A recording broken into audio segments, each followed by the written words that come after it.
Hi, ഇന്ന് discuss ചെയ്യാൻ പോകുന്നത് ഒരു പ്രീവിയസ് ക്വസ്റ്റ്യൻ പേപ്പറാണ്. 12ാമത്തെ ക്വസ്റ്റ്യൻ പേപ്പറാണെന്ന് ഡിസ്കസ് ചെയ്യാൻ പോകുന്നത്. അതിൽ ഫസ്റ്റ് ക്വസ്റ്റ്യൻ നോക്കാം. സമുദ്രനിരപ്പിൽ നിന്ന് ഏകദേശം 75 മീറ്ററിൽ കൂടുതൽ ഉയരമുള്ള കേരളത്തിൻ്റെ ഭൂപ്രദേശമാണ്. Option B മലനാടാണ്. 75 മീറ്ററിൽ കൂടുതലാണെന്നുണ്ടെങ്കിൽ മലനാടും, 7.5 to 75 മീറ്റർ വരെയാണെങ്കിൽ ഇടനാടും, പിന്നെ തീരപ്രദേശമാണെങ്കിൽ 7.5 മീറ്ററിനേക്കാളും കുറവാണെന്നുണ്ടെങ്കിലാണ് തീരപ്രദേശമാണ്. രണ്ടാമത്തെ ക്വസ്റ്റ്യൻ ആണ്, മലബാർ കലാപത്തിൻ്റെ ഭാഗമായി നടന്ന പ്രധാന സംഭവം. അതിന് ആൻസർ വരുന്നത് ഓപ്ഷൻ എ പൂക്കോട്ടൂർ യുദ്ധം വരുന്നുണ്ട്, കുളച്ചൽ യുദ്ധം വരുന്നുണ്ട്, കുറിച്യർ യുദ്ധം വരുന്നുണ്ട്, ചാന്നാർ ലഹള വരുന്നുണ്ട്. പൂക്കോട്ടൂർ കലാപമാണ് അതിൻ്റെ ഭാഗമായി നടന്നത്. അപ്പോൾ ആൻസർ ഓപ്ഷൻ ഡി ആയിരിക്കും 1 എന്നതാണ്.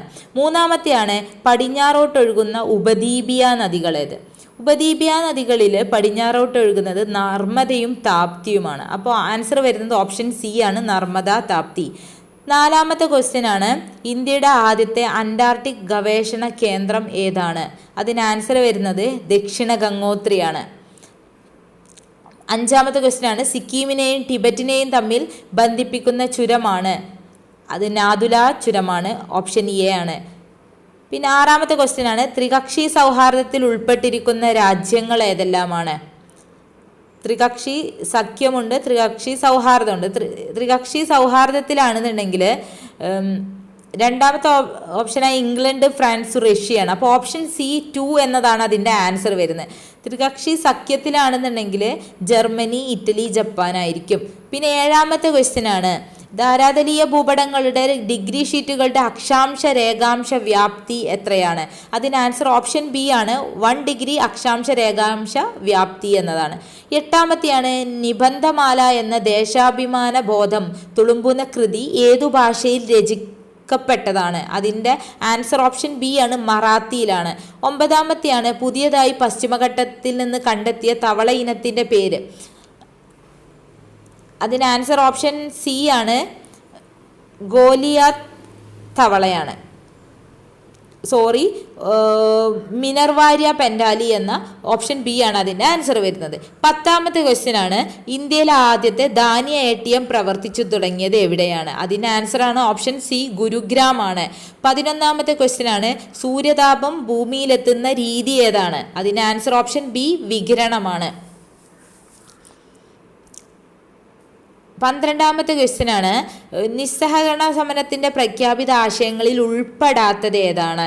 ഉൾപ്പെടാത്തതാണ് ചോദിച്ചിട്ടുള്ളത്. അത് ഒന്നാമത്തേതാണ് നികുതി നൽകാതിരിക്കുക, അതിൽ ഉൾപ്പെട്ടതാണ്. രണ്ടാമത്തെയാണ് തിരഞ്ഞെടുപ്പുകളെ ബഹിഷ്കരിക്കുക, അതും ഉൾപ്പെട്ടതാണ്. മൂന്നാമത്തെയാണ് കൃഷിയിടങ്ങൾ തരിശിടുക എന്നത് അതിൽ ഉൾപ്പെടാത്തതാണ്. നാലാമത്തെയാണ് ബ്രിട്ടീഷ് പുരസ്കാരങ്ങൾ തിരികെ നൽകുക, അതും ഉൾപ്പെട്ടതാണ്. അപ്പോൾ ആൻസർ വരുന്നത് ഓപ്ഷൻ സി ആണ്. 13ാമത്തെ ക്വസ്റ്റ്യൻ ആണ്, ഒരു രാജ്യത്തിൻ്റെ ധനകാര്യ അതോറിറ്റിയാണ് ആ രാജ്യത്തിൻ്റെ കറൻസിയുടെ വിനിമയ നിരക്ക് നിശ്ചയിക്കുന്നതെങ്കിൽ അതിന് പറയുന്ന പേരെന്താണ്? അതിൻ്റെ ആൻസർ ഓപ്ഷൻ എ, സ്ഥിര വിനിമയ നിരക്ക് എന്നാണ്. 14ാമത്തെ ക്വസ്റ്റ്യൻ ആണ്, ഏത് പഞ്ചവത്സര പദ്ധതി കാലത്താണ് ഖാദി ഗ്രാമ വ്യവസായ കമ്മീഷൻ സ്ഥാപിതമായത്? അതിന് ആൻസർ ഓപ്ഷൻ ബി ആണ്, രണ്ടാം പഞ്ചവത്സര പദ്ധതി. രണ്ടാം പഞ്ചവത്സര പദ്ധതി 1956 മുതൽ 61 വരെയാണ്. 15ാമത്തെ ക്വസ്റ്റ്യൻ ആണ്, ഇന്ത്യയിൽ ഏറ്റവും അധികം ബോക്സൈറ്റ് ഉൽപ്പാദിപ്പിക്കുന്നത് താഴെ പറയുന്നവയിൽ ഏത് സംസ്ഥാനത്താണ്? അതിൻ്റെ ആൻസർ ഓപ്ഷൻ എ, ഒഡീഷയിലാണ്. 16ാമത്തെ ക്വസ്റ്റ്യൻ ആണ്, വേൾഡ് ട്രേഡ് ഓർഗനൈസേഷൻ അതായത് ലോക വ്യാപാര സംഘടന സ്ഥാപിതമായ വർഷം? ഓപ്ഷൻ സി ആണ്, 1995-ലാണ്. 17ാമത്തെ ക്വസ്റ്റ്യൻ ആണ്, താഴെ കൊടുത്തിരിക്കുന്നവയിൽ സ്വയം തൊഴിൽ പദ്ധതി ഏതാണ്? അതിന് ആൻസർ ഓപ്ഷൻ ഡി ആണ്, സ്വർണ്ണ ജയന്തി ഗ്രാം സ്വരോസ്ഗാർ യോജന. 18ാമത്തെ ക്വസ്റ്റ്യൻ ആണ്, നീതി ആയോഗിൻ്റെ ഇപ്പോഴത്തെ ഉപാധ്യക്ഷൻ ആരാണ്? ഇത് 2021 നടന്ന എക്സാമാണ്. ആ സമയത്ത് രാജീവ് കുമാർ ആയിരുന്നു. ഇപ്പോൾ ഉപാധ്യക്ഷൻ എന്ന് പറയുന്നത് അശോക് കുമാർ ലാഹിരിയാണ്.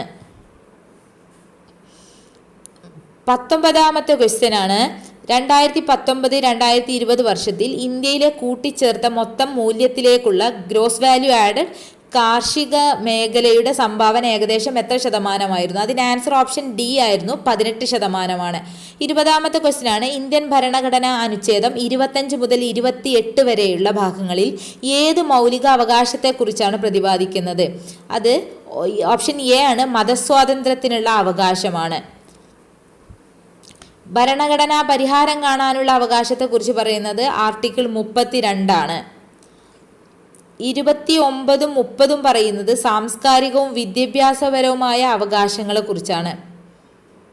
സമത്വത്തിനുള്ള അവകാശം 14 മുതൽ 18 വരെയാണ് പറയുന്നത്. 21ാമത്തെ ക്വസ്റ്റ്യൻ ആണ്, സ്റ്റേറ്റ് ഇലക്ഷൻ കമ്മീഷണർ നിയമനവുമായി ബന്ധപ്പെട്ട ശരിയായ പ്രസ്താവനകൾ ഏവ? അതിൽ ഒന്നാമത്തെയാണ്, സ്റ്റേറ്റ് ഇലക്ഷൻ കമ്മീഷണറെ നിയമിക്കുന്നത് ഗവർണറാണ്. അത് ശരിയാണ്. രണ്ടാമത്തെയാണ്, സ്റ്റേറ്റ് ഇലക്ഷൻ കമ്മീഷണറെ നിയമിക്കുന്നത് രാഷ്ട്രപതിയാണ്. അപ്പോൾ അത് തെറ്റാണ്. അപ്പോൾ 2 ഇല്ലാത്ത ഓപ്ഷൻസ് നോക്കാം. അപ്പോൾ ഒന്നാമത്തെ ഓപ്ഷനിലും 3ാമത്തെ ഓപ്ഷനിലും 4ാമത്തെ ഓപ്ഷനിലും ഡിയിലും എന്തുണ്ട്? 2 ഉണ്ട്. അപ്പോൾ ഓപ്ഷൻ ബി ആയിരിക്കും അതിന് ആൻസർ വരുന്നത്. 22ാമത്തെ ക്വസ്റ്റ്യനാണ്, കേരള കൃഷി വകുപ്പിന് കീഴിലുള്ള സംസ്ഥാന കീട നിരീക്ഷണ കേന്ദ്രം Kerala centre for pest management സ്ഥിതി ചെയ്യുന്നത് ഏത് ജില്ലയിലാണ്? അതിന് ആൻസർ ഓപ്ഷൻ ബി, ആലപ്പുഴയാണ്. 23ാമത്തെ ക്വസ്റ്റ്യനാണ്, താഴെ പറയുന്നവയിൽ ഭരണഘടനാ സ്ഥാപനം അല്ലാത്തത് ഏതാണ്? അതിൽ അല്ലാത്തതാണ് ചോദിച്ചിട്ടുള്ളത്. ഒന്നാമത്തെയാണ് കേരള PSC വരുന്നുണ്ട്, അത് ഭരണഘടനാ സ്ഥാപനം ആണ്. അപ്പോൾ 1 ഓപ്ഷൻസ് ഉള്ളത് നമുക്ക് ക്യാൻസൽ ചെയ്യാൻ പറ്റും. അപ്പോൾ ഓപ്ഷൻ ബിയും ഓപ്ഷൻ ഡിയും ക്യാൻസൽ ചെയ്യാൻ പറ്റും. അല്ലാത്തതാണ് ചോദിച്ചിട്ടുള്ളത്, അപ്പോൾ അത് ഭരണഘടനാ സ്ഥാപനമാണ്. അപ്പോൾ അത് 2ഉം ക്യാൻസൽ ചെയ്യാൻ പറ്റും. ഇനി രണ്ടാമത്തെ നോക്കുക, സംസ്ഥാന ധനകാര്യ കമ്മീഷൻ ഒരു ഭരണഘടനാ സ്ഥാപനം ആണ്. അപ്പോൾ അത് അല്ലാത്തതാണ് ചോദിച്ചിട്ടുള്ളത്. അപ്പോൾ 2 ഓപ്ഷൻ വരുന്ന ഓപ്ഷൻ എയും നമുക്ക് ക്യാൻസൽ ചെയ്യാൻ പറ്റും. അപ്പോൾ 3ഉം 4ഉം എന്ന സി ആണ് ആൻസറായി വരുന്നത്. അതായത് സംസ്ഥാന മനുഷ്യാവകാശ കമ്മീഷനും സംസ്ഥാന വിവരാവകാശ കമ്മീഷനുമാണ് ആൻസറായി ഭരണഘടനാ സ്ഥാപനം അല്ലാത്തത്. അപ്പോൾ ഓപ്ഷൻ സി ആണ് ആൻസർ. 24ാമത്തെ ക്വസ്റ്റ്യനാണ്, നിലവിലെ കേരള സാമൂഹ്യ നീതി വകുപ്പ് മന്ത്രി ആരാണ്? ഇപ്പോൾ നിലവിൽ 2026 VE അബ്ദുൽ ഗഫൂറാണ്. അദ്ദേഹത്തിന് സാമൂഹ്യനീതി വകുപ്പ്, മത്സ്യബന്ധനമൊക്കെ അദ്ദേഹത്തിൻ്റെ വകുപ്പുകളാണ്. 25ാമത്തെ ക്വസ്റ്റ്യനാണ്, കേരളത്തിലെ നിലവിലെ മുനിസിപ്പൽ കോർപ്പറേഷൻ വനിതാ മേയർമാർ എത്രയായിരുന്നു? അപ്പോൾ 2021 സമയത്ത് 3 മേയർമാരാണ് ഉണ്ടായിരുന്നത്. ഇപ്പോൾ നിലവിലാണെങ്കിലും 3 മേയർമാരാണ്, വനിതാ മേയർമാരുള്ളത്. കേരളത്തിൽ ടോട്ടലി 6 കോർപ്പറേഷനാണ് ഉള്ളത്. അതിൽ 3 മെന്നാണ്, 3 വിമണാണുള്ളത്. അപ്പോൾ അതിൽ കൊച്ചിയിലും തൃശ്ശൂരും കണ്ണൂരുമാണ് വനിതാ മേയർമാരുള്ളത്. 26ാമത്തെ ക്വസ്റ്റ്യനാണ്, ഇന്ത്യയിലെ സംസ്ഥാന ഗവർണറായി നിയമിക്കപ്പെടുന്നതിനുള്ള യോഗ്യതകൾ വിവരിക്കുന്ന ഭരണഘടനാ ആർട്ടിക്കിൾ ഏതാണ്? അതിൻ്റെ ആൻസർ വരുന്നത് ഓപ്ഷൻ ബി ആണ്, 157 ആണ്. 27ാമത്തെ ക്വസ്റ്റ്യനാണ്, ഇന്ത്യയിലെ സാർവത്രിക പ്രായപൂർത്തി വോട്ടവകാശവുമായി ബന്ധപ്പെട്ട് താഴെ കൊടുത്തവയിൽ ശരിയായ പ്രസ്താവനകൾ ഏവ? അതിൽ ഏതൊക്കെയാണ് ശരിയായതെന്നാണ് ചോദിച്ചിട്ടുള്ളത്. അപ്പോൾ ഇതിൽ ഒന്നാമത്തെ പ്രസ്താവനയാണ്, 1950 ജാനുവരി 26 ഭരണഘടന നിലവിൽ വന്നത് മുതൽ സാർവത്രിക പ്രായപൂർത്തി വോട്ടവകാശം നിലവിൽ വന്നു. അത് ശരിയായ സ്റ്റേറ്റ്മെൻ്റ് ആണ്. അപ്പോൾ 1 ശരിയാണ്. അപ്പോൾ 1 ഇല്ലാത്ത ഓപ്ഷൻസ് ക്യാൻസൽ ചെയ്യാൻ പറ്റും. അപ്പോൾ ഓപ്ഷൻ ബിയും ഓപ്ഷൻ സിയും നമുക്ക് ഇതിൽ നിന്ന് ക്യാൻസൽ ചെയ്യാൻ പറ്റും. ഇനി രണ്ടാമത്തെ ഓപ്ഷൻ നോക്കാം. രണ്ടാമത്തെ ഓപ്ഷന് ഭരണഘടനാ അനുച്ഛേദം 327 സാർവത്രിക പ്രായപൂർത്തി വോട്ടവകാശത്തെ പരാമർശിക്കുന്നു. അത് തെറ്റാണ്. അപ്പോൾ 2 തെറ്റാണ്. അപ്പോൾ 2 ഇല്ലാത്ത ഓപ്ഷൻസ് നോക്കാം. അതായത് 2 ഉള്ളത് നമുക്ക് ക്യാൻസൽ ചെയ്യാൻ പറ്റും. അപ്പോൾ ഓപ്ഷൻ എയും ക്യാൻസൽ ചെയ്യാൻ പറ്റും. അപ്പോൾ ആൻസർ വരുന്നത് ഓപ്ഷൻ ഡി ആണ്. 1ഉം 3ഉം 4ഉം ആണ് വരുന്നത്. 28ാമത്തെ ക്വസ്റ്റ്യനാണ്, നിലവിലെ ദേശീയ മനുഷ്യാവകാശ കമ്മീഷന്റെ ചെയർമാൻ ആരാണ്? ഇപ്പോൾ നിലവിൽ വി രാമസുബ്രഹ്മണ്യം ആണ് ദേശീയ മനുഷ്യാവകാശ കമ്മീഷൻ്റെ ചെയർമാന്. പിന്നെ 29ാമത്തെ ക്വസ്റ്റ്യനാണ്, കൂറുമാറ്റ നിരോധന നിയമവുമായി ബന്ധപ്പെട്ട ശരിയായ പ്രസ്താവനകൾ ഏവ എന്നതാണ്. അതിൽ ഒന്നാമത്തെ പ്രസ്താവനയാണ്, 52ാം ഭരണഘടനാ ഭേദഗതി പ്രകാരം നിലവിൽ വന്നു. അത് ശരിയാണ്. അപ്പോൾ 1 ഇല്ലാത്ത ഓപ്ഷൻസ് നമുക്ക് ക്യാൻസൽ ചെയ്യാൻ പറ്റും. അപ്പോൾ ഓപ്ഷൻ ഡി നമുക്ക് ക്യാൻസൽ ചെയ്യാൻ പറ്റും. രണ്ടാമത്തെ പ്രസ്താവനയാണ് 1990 ഇത് നിലവിൽ വന്നത്. അത് തെറ്റാണ് അല്ലേ. 1985 ഇത് നിലവിൽ വരുന്നത്. അപ്പോൾ രണ്ടാമത്തെ ഓപ്ഷൻസ് ഉള്ള ഇത് നമുക്ക് ക്യാൻസൽ ചെയ്യാൻ പറ്റും. അപ്പോൾ ഇതിൽ 1, 2, 3 എന്ന ബിയും ക്യാൻസൽ ചെയ്യാൻ പറ്റും, ഡിയും ക്യാൻസൽ ചെയ്ത് പോയി. ഇനി എയും സിയും മാത്രമേ ഉള്ളൂ ഓപ്ഷനിൽ. അപ്പം ഇനി മൂന്നാമത്തെ ഓപ്ഷൻ നോക്കാം. ഭരണഘടനയുടെ 10ാം ഷെഡ്യൂളിൽ ഉൾപ്പെട്ടിരിക്കുന്നു. അതും ശരിയാണ്. 4ാമത്തെ പ്രസ്താവനയാണ് 107ാം ഭരണഘടനാ അനുച്ഛേദത്തിൽ കൂറുമാറ്റ നിരോധന നിയമത്തെപ്പറ്റി പ്രതിപാദിക്കുന്നു. അത് തെറ്റാണ്. അപ്പോൾ 1, 3 ആണ് ഇതിൽ ശരിയായിട്ടുള്ളത്. അപ്പോൾ ഓപ്ഷൻ എ ആയിരിക്കും ആൻസർ വരുന്നത്. 30ാമത്തെ ക്വസ്റ്റ്യനാണ് ശരിയല്ലാത്ത ജോഡികൾ ഏതെല്ലാം. ശരിയല്ലാത്തവയാണ് ചോദിച്ചിട്ടുള്ളത്. അപ്പോൾ ഒന്നാമത്തെയാണ് ഡോക്ടർ BR അംബേദ്കർ ഭരണഘടനാ ഡ്രാഫ്റ്റിംഗ് കമ്മിറ്റിയുടെ ചെയർമാനായിരുന്നു. ഇത് ശരിയാണ്. അപ്പോൾ ഇതിൽ 1 വരുന്നത് നമുക്ക് ഒഴിവാക്കാൻ പറ്റും. ശരിയല്ലാത്തതാണ് ചോദിച്ചിട്ടുള്ളത്. അപ്പോൾ ഓപ്ഷൻ ബിയും ഡിയും ക്യാൻസൽ ചെയ്യാൻ പറ്റും. ഇനിയും ഓപ്ഷൻ എയും സിയും ഉള്ളൂ. അപ്പോൾ രണ്ടാമത്തെ നോക്കാം. ജവഹർലാൽ നെഹ്റു ഭരണഘടനാ നിർമ്മാണ സഭയുടെ താൽക്കാലിക അധ്യക്ഷനായിരുന്നു. അത് തെറ്റായിട്ടുള്ള പ്രസ്താവനയാണ്. അപ്പം ഇതിൽ തെറ്റ് ഏതൊക്കെ ശരിയല്ലാത്തതെന്നാണ് ചോദിച്ചിട്ടുള്ളത്. അപ്പം 2 വരുന്ന ഓപ്ഷൻസ് ഏതാ ഉള്ളത്? ഓപ്ഷൻ സി ആണ്. അപ്പോൾ ഓപ്ഷൻ സി 2ഉം 4ഉം എന്നതാണ് ഇതിൻ്റെ ആൻസർ വരുന്നത്. 31ാമത്തെ ക്വസ്റ്റ്യൻ കേരള സാമൂഹ്യനീതി വകുപ്പിന് കീഴിൽ പ്രവർത്തിക്കുന്ന ആശാഭവനുമായി ബന്ധപ്പെട്ട ശരിയായ പ്രസ്താവന ഓർ പ്രസ്താവനകൾ ഏവ. ഒന്നാമത്തെയാണ് മാനസിക രോഗം ഭേദമായിട്ടും ആരും ശുശ്രൂഷിക്കാനില്ലാത്ത നിരാലംബരായി കഴിയുന്നവർക്കുള്ള സ്ഥാപനമാണ്. അത് ശരിയായ പ്രസ്താവനയാണ്. അപ്പോൾ നമുക്ക് ബിയും ഡിയും ക്യാൻസൽ ചെയ്യാൻ പറ്റും. ഒന്നില്ലാത്ത ഓപ്ഷൻസൊക്കെ ക്യാൻസൽ ചെയ്യാൻ പറ്റും. പിന്നെ രണ്ടാമത്തെയാണ്, ഇനി നമുക്ക് നോക്കിയാൽ മതി എയും സിയും ആണ് നമ്മളെടുത്ത ഓപ്ഷൻസ് ഉള്ളത്. അതിൽ 4ാമത്തെ സ്റ്റേറ്റ്മെൻറ്റ് ശരിയാണോ നോക്കിയാൽ മതി. വികലാംഗരെ സംരക്ഷിക്കുന്ന കേന്ദ്രം, അത് തെറ്റാണ്. അപ്പോൾ 1 മാത്രം എന്നതാണ് ഓപ്ഷൻ സി ആണ് അതിൻ്റെ ആൻസർ വരുന്നത്. 32ാമത്തെ ക്വസ്റ്റ്യൻ ആണ് ഇന്ത്യൻ ഭരണഘടനയിൽ പൗരത്വം വിശദീകരിക്കുന്ന ആർട്ടിക്കിൾ ഏതുവരെയാണ്. പൗരത്വം പറയുന്നത് 5 മുതൽ 11 വരെയാണ് പറയുന്നത്. പാർട്ട് 2ലാണ് പറയുന്നത്. അപ്പോൾ 32 ബി ആണ്.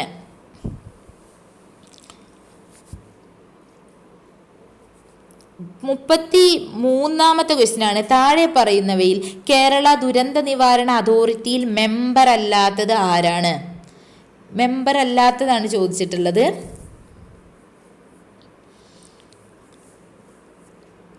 അതിൽ മുഖ്യമന്ത്രി അതിൽ മെമ്പറാണ്, റവന്യൂ വകുപ്പ് മന്ത്രി മെമ്പറാണ്, ആരോഗ്യ വകുപ്പ് മന്ത്രി മെമ്പറല്ല.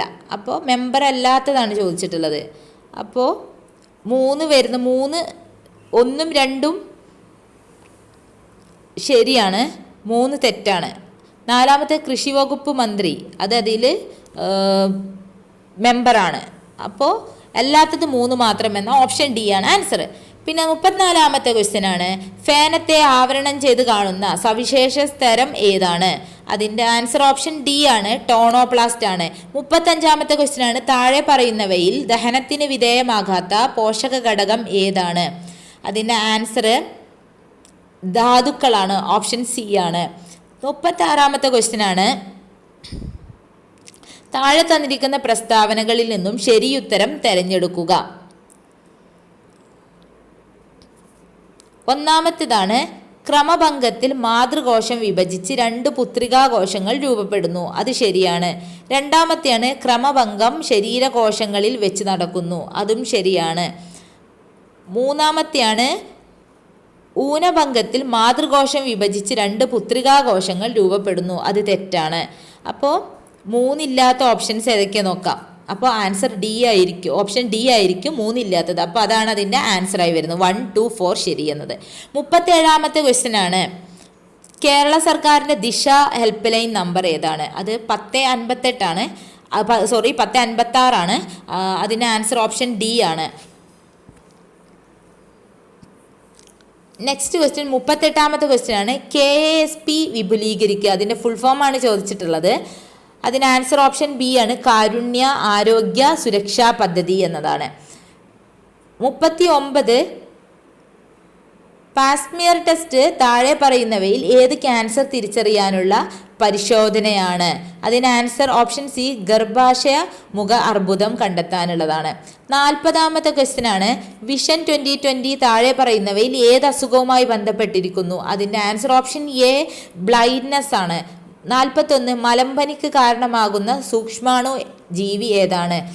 അതിന് ആൻസർ പ്രോട്ടോസോവയാണ്, ഓപ്ഷൻ സി. 42ാമത്തെ ക്വസ്റ്റ്യൻ ആണ്, ലോഹങ്ങളുടെ ക്രിയാശീല ശ്രേണിയുമായി ബന്ധപ്പെട്ട ചുവടെ കൊടുത്തിരിക്കുന്ന പ്രസ്താവനകളിൽ തെറ്റായ പ്രസ്താവന ഏതാണ്?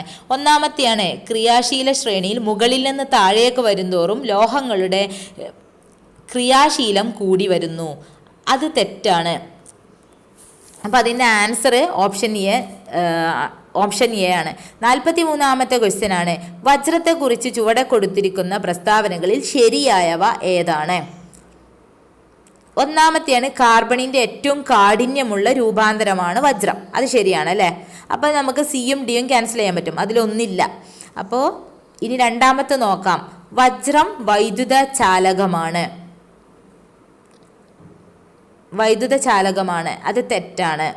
അപ്പോൾ രണ്ടില്ലാത്ത ഓപ്ഷൻ നോക്കാം. ഇനി അടുത്തത് അപ്പോൾ ബി ആയിരിക്കും, 1 and 3 ആയിരിക്കും. വജ്രത്തിന് ഉയർന്ന ചാലകതയുണ്ട്. അപ്പോൾ ഓപ്ഷൻ ബി ആണ് ആൻസർ, 1 and 3. 44ാമത്തെ ക്വസ്റ്റ്യൻ ആണ്, മൂലകങ്ങളുടെ ആവർത്തന പട്ടികയും ഇലക്ട്രോൺ വിന്യാസവുമായി ബന്ധപ്പെട്ട് താഴെ കൊടുത്തിരിക്കുന്ന പ്രസ്താവനകളിൽ ശരിയായവ ഏതാണ്? ശരിയാണ് ചോദിച്ചിട്ടുള്ളത്. അപ്പോൾ ഒന്നാമത്തെ പ്രസ്താവനയാണ്, ഡി സബ്ഷെല്ലിൽ പരമാവധി ഉൾക്കൊള്ളുന്ന ഇലക്ട്രോണുകളുടെ എണ്ണം 10 ആണ്. അത് ശരിയാണ് അല്ലേ? അപ്പോൾ ഒന്നില്ലാത്ത ഓപ്ഷൻസിനൊക്കെ നമുക്ക് ക്യാൻസൽ ചെയ്യാൻ പറ്റും. എയും ഡിയും ക്യാൻസൽ ചെയ്ത് പോയി. ഇനി രണ്ടാമത്തെ പ്രസ്താവന നോക്കാം. എല്ലാ എസ് ബ്ലോക്ക് മൂലകങ്ങളും ലോഹങ്ങളാണ്. അത് തെറ്റായിട്ടുള്ളതാണ്. അപ്പോൾ 2 ഇല്ലാത്ത ഓപ്ഷൻ എടുക്കാം. അപ്പോൾ 1 and 3 എന്നതാണ് ആൻസർ വരുന്നത്. ഓപ്ഷൻ സി ആയിരിക്കും ആൻസർ വരുന്നത്. അതായത് ഡി ബ്ലോക്ക് മൂലകങ്ങളെ സംക്രമണ മൂലകങ്ങൾ എന്ന് വിളിക്കുന്നു. ആ സ്റ്റേറ്റ്മെന്റ് ശരിയാണ്. അപ്പോൾ 1 and 3 ആണ് ശരിയായിട്ടുള്ളത്. 45ാമത്തെ ക്വസ്റ്റ്യൻ ആണ്, 2020 രസതന്ത്രത്തിനുള്ള നോബൽ പുരസ്കാരം 2 വനിതാ ശാസ്ത്രജ്ഞരായ Emmanuelle Charpentier, Jennifer A Doudna എന്നിവർക്കാണ് ലഭിച്ചത്. ഇവർക്ക് ഈ പുരസ്കാരം ലഭിക്കാൻ സഹായിച്ച കണ്ടെത്തൽ അല്ലെങ്കിൽ നേട്ടമാണ് ചോദിച്ചിട്ടുള്ളത്. അതിൻ്റെ ആൻസർ വരുന്നത് ഓപ്ഷൻ ബി ആയിരുന്നു.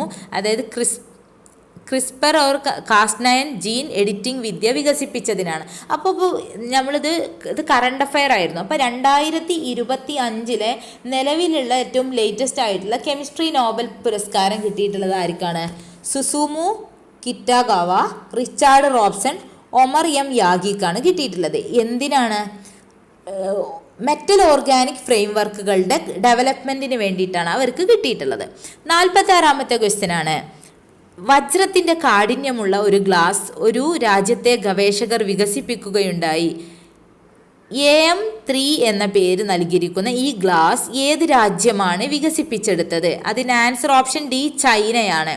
47ാമത്തെ ക്വസ്റ്റ്യൻ ആണ്, ചുവടെ കൊടുത്തിരിക്കുന്നവയിൽ ഏതിനൊക്കെയാണ് മനുഷ്യൻ്റെ ശ്രവണ പരിധിയേക്കാൾ താഴ്ന്ന ആവൃത്തിയുള്ള ശബ്ദം ശ്രവിക്കാൻ കഴിയുക? അതിൽ പ്രാവിനും ആനക്കുമാണ് കുറഞ്ഞ ആവൃത്തിയിലുള്ള ശബ്ദം ശ്രവിക്കാൻ കഴിയുക. അപ്പോൾ 2 and 3 എന്നുള്ള ഓപ്ഷൻ ബി ആയിരിക്കും ആൻസർ വരുന്നത്. 48ാമത്തെ ക്വസ്റ്റ്യൻ ആണ്, ഒരു വസ്തുവിൻ്റെ താപനിലയുമായി ബന്ധപ്പെട്ട ചില പ്രസ്താവനകൾ നൽകിയിരിക്കുന്നു. ഇവയിൽ ശരിയായവ ഏതാണ്? ശരിയായവയാണ് ചോദിച്ചിട്ടുള്ളത്. അപ്പോൾ ഒന്നാമത്തെ പ്രസ്താവന നോക്കാം. ഒരു വസ്തുവിലെ തന്മാത്രകളുടെ ആകെ ഗതികോർജത്തിൻ്റെ അളവാണ് താപനില. അത് തെറ്റാണ്. അപ്പോൾ ഒന്നുള്ള ഓപ്ഷൻസ് നമുക്ക് റിമൂവ് ചെയ്യാം. എയും സിയും നമുക്ക് റിമൂവ് ചെയ്യാം. രണ്ടാമത്തെയാണ്, ഒരു വസ്തുവിലെ തന്മാത്രകളുടെ ശരാശരി ഗതികോർജത്തിൻ്റെ അളവ് സൂചിപ്പിക്കുന്ന ആനുപാതിക സംഖ്യയാണ് അതിൻ്റെ താപനില. അത് ശരിയാണ്. അപ്പോൾ മൂന്നാമത്തേത് നോക്കാം. താപനിലയുടെ SI യൂണിറ്റ് ജൂളാണ്. അത് തെറ്റാണ്. ടെമ്പറേച്ചർ ആണെന്നുണ്ടെങ്കിൽ ഡിഗ്രി സെൽഷ്യസ് ആണ് അല്ലേ? ടെമ്പറേച്ചർ ഇൻ SI യൂണിറ്റ് ആണെന്നുണ്ടെങ്കിൽ അത് നമ്മൾ കെൽവിനിലാണ് എടുക്കുന്നത് അല്ലേ? ടെമ്പറേച്ചർ ഇൻ കെൽവിൻ ആണ്. 3 സ്കെയിലിൽ നമുക്ക് ടെമ്പറേച്ചർ ചെയ്യാൻ പറ്റും: degree Celsius, degree Fahrenheit and kelvin. അപ്പോൾ അത് തെറ്റാണല്ലേ? അപ്പോൾ 3 ഓപ്ഷൻസ് നമുക്ക് ക്യാൻസൽ ചെയ്യാൻ പറ്റും. അപ്പോൾ ഓപ്ഷൻ ബിയും ക്യാൻസൽ ചെയ്യാം. അപ്പോൾ ആൻസർ വരുന്നത് ഓപ്ഷൻ ഡി ആണ്. 2, 4 എന്നിവ ശരിയായിട്ടുള്ളതാണ്. 49ാമത്തെയാണ്, ഒരു റിയർ വ്യൂ മിററിൻ്റെ വക്രത ആരം 12 മീറ്റർ ആണെങ്കിൽ അതിൻ്റെ ഫോക്കസ് ദൂരം എത്രയാണ്? അതിൻ്റെ ആൻസർ വരുന്നത്, വക്രത ആരം തന്നിട്ടുണ്ടെങ്കിൽ അതിനെ ഡിവൈഡഡ് ബൈ 2 കൊണ്ട് 2 കൊണ്ട് അതിൻ്റെ പകുതി എടുക്കുമ്പോഴാണ് നമുക്ക് ഫോക്കസ് ദൂരം കിട്ടുന്നത്. F = R/2 ആണ്. അപ്പോൾ വക്രത ആരം തന്നിട്ടുണ്ട് 12, 12/2 = 6 മീറ്റർ. 6 മീറ്റർ ഓപ്ഷൻ എ ആയിരിക്കും ആൻസർ വരുന്നത്. 50ാമത്തെ ക്വസ്റ്റ്യൻ ആണ്, 2021 ഇന്ത്യയുടെ polar satellite launch vehicle PSLV-C51 വിക്ഷേപിച്ച ആമസോണിയ 1 എന്ന ഉപഗ്രഹം ഏത് രാജ്യത്തിൻ്റെതായിരുന്നു? അത് ഓപ്ഷൻ സി ആണ്, ബ്രസീലിൻ്റെ ആയിരുന്നു. 51ാമത്തെ ക്വസ്റ്റ്യൻ ആണ്, 2020 ഭൗതിക ശാസ്ത്രത്തിനുള്ള നോബൽ സമ്മാനത്തിന് 3 പേർ ആണ് അർഹരായത്. ഇവരിൽ ഒരാളായ റോജർ പെൻറോസിൻ്റെ ഏത് കണ്ടുപിടുത്തമാണ് അദ്ദേഹത്തെ ഇതിന് അർഹനാക്കിയത്? അതിന് ആൻസർ ഓപ്ഷൻ എ, ആപേക്ഷിക സിദ്ധാന്തം തമോഗർത്തങ്ങളുടെ രൂപീകരണത്തെ സഹായിക്കുന്നുവെന്ന് തെളിയിച്ചതിനാണ്. നിലവിൽ 2025 ലേറ്റസ്റ്റ് ആയിട്ടുള്ള നോബൽ ഫിസിക്സിൽ കിട്ടിയിട്ടുള്ളത് ജോൺ ക്ലാർക്കിനും മൈക്കൽ H. ഡെവോററ്റിനും ജോൺ M. മാർട്ടിനിസിനുമാണ്. അതായത് ജോൺ മൈക്കൽ ജോൺ എന്ന് പഠിച്ചു വെച്ചാൽ മതി. അത് എന്തിനു വേണ്ടിയിട്ടാണ്? അവരുടെ മാക്രോസ്കോപ്പിക് ക്വാണ്ടം മെക്കാനിക്കൽ ടണലിങ്ങിൻ്റെ ഡിസ്കവറിക്കും എനർജി ക്വാണ്ടൈസേഷൻ, ഒരു ഇലക്ട്രിക് സർക്യൂട്ടിലെ എനർജി ക്വാണ്ടൈസേഷൻ്റെയും ഡിസ്കവറിക്കാണത് കിട്ടിയിട്ടുള്ളത്. നെക്സ്റ്റ് ക്വസ്റ്റ്യൻ ആണ്, 52ാമത്തെ ക്വസ്റ്റ്യൻ ആണ്, കേരള കലാമണ്ഡലത്തിൽ നിന്നും തുള്ളൽ കലാരൂപം പഠിച്ചിറങ്ങിയ ആദ്യ വനിത ആരാണ്? അതിന് ആൻസർ ഓപ്ഷൻ ഡി, കലാമണ്ഡലം ദേവകിയാണ്. 53ാമത്തേത്, ലോക പുരുഷ ഫുട്ബോൾ റാങ്കിങ്ങിൽ 2021 ഓഗസ്റ്റ് മാസം അടിസ്ഥാനത്തിൽ ഇന്ത്യയുടെ സ്ഥാനം. അപ്പോൾ അത് കറണ്ട് അഫെയർ ആയിരുന്നു. ഇപ്പോൾ നിലവിൽ ഫിഫയുടെ റാങ്കിങ് പ്രകാരം ഇന്ത്യയുടെ സ്ഥാനം എത്രയാണ്? 2026 142ാമത്തെയാണ്. ഇന്ത്യയുടെ ഏറ്റവും മോശമായിട്ടുള്ളൊരു റാങ്കിങ് ആണത്. ഇന്ത്യക്ക് ഏറ്റവും ഹയസ്റ്റ് ആയിട്ടുള്ള റാങ്കിങ് കിട്ടിയത് 2025 127ാമത്തെ റാങ്കായിരുന്നു. ഇപ്പം നിലവിൽ 142ാം റാങ്കാണ് കിടക്കുന്നത്. 54ാമത്തെ ക്വസ്റ്റ്യൻ ആണ്, താഴെ നൽകിയ പ്രസ്താവനകളിൽ ദ്രോണാചാര്യ അവാർഡിനെ സംബന്ധിച്ച് തെറ്റായത് ഏതാണെന്ന്. അപ്പോൾ ഒന്നാമത്തെ ഓപ്ഷനാണ്, OM നമ്പ്യാർക്ക് 1985 ദ്രോണാചാര്യ അവാർഡ് ലഭിച്ചത്. അത് ശരിയാണ്. രണ്ടാമത്തേത്, ക്രിക്കറ്റിൽ ആദ്യമായി ദ്രോണാചാര്യ ലഭിച്ചത് രമാകാന്ത് അച്രേക്കർക്കാണ്.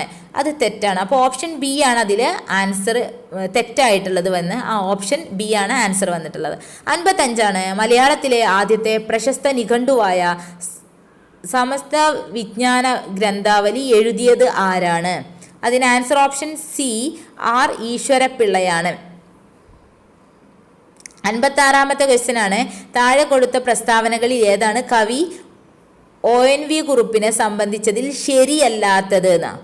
അപ്പോൾ ശരിയല്ലാത്തതാണ് ചോദിച്ചിട്ടുള്ളത്. അതിൽ ഫസ്റ്റിലെ ഓപ്ഷൻ നോക്കുക, അദ്ദേഹത്തിന് ജ്ഞാനപീഠം അവാർഡ് ലഭിച്ചത് 2008 അതാണ് തെറ്റായിട്ടുള്ളത്.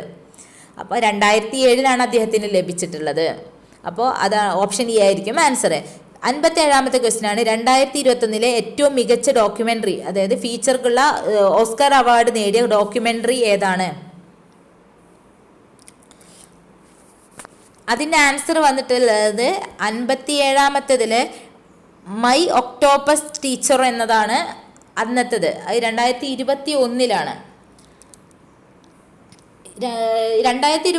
98th ഓസ്കാറിൽ കിട്ടിയിട്ടുള്ളത് മിസ്റ്റർ നോബഡി എഗെയിൻസ്റ്റ് പുട്ടിൻ എന്ന അതിനാണ് മികച്ച ഡോക്യുമെൻ്ററിക്ക് കിട്ടിയിട്ടുള്ള അവാർഡ് കിട്ടിയിട്ടുള്ള ഓസ്കാർ അവാർഡ് കിട്ടിയിട്ടുള്ള ഡോക്യുമെൻ്ററി. പിന്നെ 58ാമത്തെ ക്വസ്റ്റ്യൻ ആണ്, 58ാമത്തെ ക്വസ്റ്റ്യൻ, താഴെ നൽകിയ പ്രസ്താവനകളിൽ 2020 ടോക്കിയോ ഒളിമ്പിക്സിനെ സംബന്ധിച്ച് ശരിയല്ലാത്തത് ഏതാണെന്നാ? അപ്പോൾ അതിൽ ശരിയല്ലാത്തത് പുരുഷ വോളിബോളിൽ സ്വർണം നേടിയത് അമേരിക്കയാണ്. അത് തെറ്റായിരുന്നു. ഇപ്പോൾ ലേറ്റസ്റ്റ് ആയിട്ട് നടന്നിട്ടുള്ളത് പാരീസ് ഒളിമ്പിക്സ് ആണ്. 2024 പാരീസ് ഒളിമ്പിക്സ്. 2024 പാരീസ് ഒളിമ്പിക്സിൽ ഇന്ത്യക്ക് 6 മെഡലാണ് ടോട്ടൽ കിട്ടിയിട്ടുള്ളത്. 1 സിൽവറും 5 ബ്രോൺസാണ് കിട്ടിയിട്ടുള്ളത്. 59ാമത്തെ ക്വസ്റ്റ്യൻ ആണ്, വെബ് പേജുകളിലെ കീവേഡുകളെ കണ്ടുപിടിക്കാൻ സെർച്ച് എഞ്ചിൻ വെബ്സൈറ്റുകൾ ഉപയോഗിക്കുന്ന പ്രോഗ്രാമാണ്. Option B spider. 60ാമത്തെ ക്വസ്റ്റ്യൻ ആണ്, സ്വകാര്യതയുടെ ലംഘനവുമായി ബന്ധപ്പെട്ട IT ആക്ട് 2000 സെക്ഷൻ ഏതാണ്? അത് ഓപ്ഷൻ സി ആണ്, 66E ആണ്. 61ാമത്തെ ക്വസ്റ്റ്യൻ ആണ്, താഴെ പറയുന്നവയിൽ നോൺ ഇമ്പാക്റ്റ് പ്രിന്റർ ഏതാണ്? ഇമ്പാക്റ്റ് പ്രിന്ററും നോൺ ഇമ്പാക്റ്റ് പ്രിന്റർ എന്താ? ഇമ്പാക്റ്റ് പ്രിന്റർ എന്ന് പറഞ്ഞാൽ പ്രിന്റിംഗ് ഹെഡ് ആ പേപ്പറിൽ ടച്ച് ചെയ്യും. നോൺ ഇമ്പാക്റ്റ് എന്ന് പറഞ്ഞാൽ ആ പ്രിന്റിംഗ് ഹെഡ് എന്ത് ചെയ്യില്ല, അതിൽ പേപ്പറിൽ ടച്ച് ചെയ്യാത്തതാണ് നോൺ ഇമ്പാക്റ്റ് പ്രിന്റർ എന്ന് പറയുന്നത്. അപ്പോൾ നോൺ ഇമ്പാക്റ്റ് പ്രിന്ററിന് എക്സാമ്പിൾ ഏതൊക്കെയാണെന്നാണ് ചോദിച്ചിട്ടുള്ളത്. അതിൻ്റെ ആൻസർ വരുന്നത് ഒന്നാമത്തെ നോക്കുക, dot matrix printer. Dot matrix printer എന്ന് പറഞ്ഞാൽ ഇമ്പാക്റ്റ് പ്രിന്ററാണ്. രണ്ടാമത്തേത് ഇങ്ക്ജെറ്റ് പ്രിന്റർ. മൂന്നാമത്തേതാണ് ലേസർ പ്രിന്റർ. അപ്പോൾ ഇങ്ക്ജെറ്റും ലേസർ പ്രിന്ററുമാണ് അതിൽ നോൺ ഇമ്പാക്റ്റ് പ്രിന്റർ ഉള്ളത്. അപ്പോൾ 2 and 3 എന്ന ഓപ്ഷൻ ഡി ആയിരിക്കും ആൻസർ. 62ാമത്തെ ക്വസ്റ്റ്യൻ ആണ്, കേരള ഡിജിറ്റൽ സർവകലാശാലയുടെ പ്രഥമ വൈസ് ചാൻസലറാണ്. ആദ്യത്തേതാണ് ചോദിച്ചിട്ടുള്ളത്. അതിൻ്റെ answer option A doctor Saji ഗോപിനാഥാണ്. 63ാമത്തെ ക്വസ്റ്റ്യൻ ആണ്, 1 മുതൽ 12 വരെയുള്ള ക്ലാസ്സുകൾക്ക് ആവശ്യമായ ഡിജിറ്റൽ പഠന വിഭവങ്ങൾ സമാഹരിച്ചിട്ടുള്ള കൈറ്റിൻ്റെ പോർട്ടൽ ഏതാണ്? അതിൻ്റെ ആൻസർ ഓപ്ഷൻ സി സമഗ്രയാണ്. 65ാമത്തെ ക്വസ്റ്റ്യൻ ആണ്, കേന്ദ്ര സർക്കാർ സ്ഥാപിതമായ രഹസ്യാന്വേഷണ സുരക്ഷാ സംഘടനകളുമായി ബന്ധപ്പെട്ട വിവരാവകാശ നിയമത്തിലെ വ്യവസ്ഥയിൽ ഏതാണ് ശരി ഉത്തരം എന്നതാണ്. ശരിയായ ഉത്തരമാണ് ചോദിച്ചിട്ടുള്ളത്. അതിലൊന്നാമത്തെയാണ് വിവരാവകാശ നിയമം ബാധകമാണ്. അത് തെറ്റാണ്. രണ്ടാമത്തെയാണ് അഴിമതി ആരോപണങ്ങളും മനുഷ്യാവകാശ ലംഘനങ്ങളും സംബന്ധിച്ച വിവരങ്ങൾക്ക് വിവരാവകാശ നിയമം ബാധകമാണ്. അത് ശരിയാണ്. അതാണ് അതിൻ്റെ ആൻസർ വരുന്നത് ഓപ്ഷൻ ബി. 65ാമത്തെ ക്വസ്റ്റ്യൻ ആണ്, 2019 ഉപഭോക്തൃ സംരക്ഷണ നിയമപ്രകാരം പരാതി നൽകേണ്ടത് ആരാണ്? ഒന്നാമത്തേതാണ് ഓപ്ഷൻ എ ആണ് ഉപഭോക്താവ്. അത് ശരിയാണ്. രണ്ടാമത്തെയാണ് ഉപഭോക്താക്കളുടെ സന്നദ്ധ സംഘടന. അതും ശരിയാണ്, അവർക്കും പരാതി നൽകാം. മൂന്നാമത്തെയാണ് സർക്കാർ. അതും ശരിയാണ്. നാലാമത്തെയാണ് മുകളിൽ പറഞ്ഞവരിൽ ആർക്കും നൽകാവുന്നതാണ്. അതാണ് അതിൻ്റെ ആൻസറായി വരുന്നത്. 66ാമത്തെ ക്വസ്റ്റ്യൻ ആണ്, 1989 പട്ടികജാതി പട്ടികവർഗ അതിക്രമങ്ങൾ തടയൽ നിയമത്തിൻ്റെ പ്രധാന ലക്ഷ്യം എന്താണ്? ഒന്നാമത്തെയാണ് പട്ടികജാതി പട്ടികവർഗ വിഭാഗത്തിൽപ്പെട്ടവർക്കെതിരായുള്ള കുറ്റകൃത്യങ്ങൾ തടയുക. അത് അതിൻ്റെ ഒരു ലക്ഷ്യമാണ്. രണ്ടാമത്തെ നോക്കുക, പട്ടികജാതി പട്ടികവർഗ വിഭാഗത്തിൽപ്പെട്ടവർക്കെതിരെയുള്ള കുറ്റകൃത്യങ്ങൾക്ക് പ്രത്യേക കോടതികൾ സ്ഥാപിക്കുക. അതും അതിൻ്റെ ലക്ഷ്യമാണ്. മൂന്നാമത്തെയാണ് പട്ടികജാതി പട്ടികവർഗ വിഭാഗത്തിൽ ഇരയാക്കപ്പെട്ടവരുടെ പുനരധിവാസം. അതും അതിൻ്റെ ലക്ഷ്യമാണ്. അപ്പോൾ ഓപ്ഷൻ ഡി ആയിട്ടുള്ള മുകളിൽ പറഞ്ഞവയെല്ലാം എന്നതാണ് ഇതിൻ്റെ ആൻസർ വരുന്നത്. 67ാമത്തെ ക്വസ്റ്റ്യൻ ആണ്, 2005 ഗാർഹിക പീഡനത്തിൽ നിന്നുള്ള സ്ത്രീ സംരക്ഷണ നിയമപ്രകാരം ഗാർഹിക സംഭവങ്ങളുടെ റിപ്പോർട്ട്, അതായത് DIR ഫയൽ ചെയ്യേണ്ടത് ആരാണ്? അതിൻ്റെ ആൻസർ ഓപ്ഷൻ സി സംരക്ഷണ ഉദ്യോഗസ്ഥനാണ്, പ്രൊട്ടക്റ്റിംഗ് ഓഫീസറാണ്. 68ാമത്തേതാണ്, 2007 മാതാപിതാക്കളുടെയും മുതിർന്ന പൗരന്മാരുടെയും സംരക്ഷണവും ക്ഷേമവും നിയമപ്രകാരം മുതിർന്ന പൗരൻ എന്നാൽ ഓപ്ഷൻ എ 60 വയസ്സിനോ മുകളിലോ ഉള്ളവരായിരിക്കും. അപ്പോൾ ഓപ്ഷൻ എ ആയിരിക്കും ആൻസർ. 69ാമത്തെ ക്വസ്റ്റ്യൻ ആണ്, ദേശീയ മനുഷ്യാവകാശ കമ്മീഷൻ ചെയർമാൻ ആരാണ്? അത് വി രാമസുബ്രഹ്മണ്യൻ. പിന്നെ 70ാമത്തെ ക്വസ്റ്റ്യൻ ആണ്, സംസ്ഥാന വിവരാവകാശ കമ്മീഷണറുടെ നിയമനത്തിൽ പങ്കുവഹിക്കാത്തത് ആരാണ്? അത് ഓപ്ഷൻ സി ആണ്, കേരള ഹൈക്കോടതി ചീഫ് ജസ്റ്റിസ് ആണ്. ഇത്രയും 70 ക്വസ്റ്റ്യൻസ് ആണ് ഡിസ്കസ് ചെയ്തിട്ടുള്ളത്. ഇതിൽ ബാക്കിയുള്ള 30 ക്വസ്റ്റ്യൻസ് മാത്സ്, ഇംഗ്ലീഷ്, മലയാളമാണ്. അത് ഇതിൽ ഡിസ്കസ് ചെയ്തിട്ടില്ല. അപ്പോൾ മാത്സിലെ ക്വസ്റ്റ്യൻസ് ഞാൻ ഷോർട്സ് ആയിട്ട് ഇടാറുണ്ട്. അപ്പോൾ എല്ലാവരും മാക്സിമം സപ്പോർട്ട് ചെയ്യുക. സബ്സ്ക്രൈബ് ചെയ്യാത്തവർ സബ്സ്ക്രൈബ് ചെയ്യുക, മാക്സിമം ഷെയർ ചെയ്യുക. Thank you.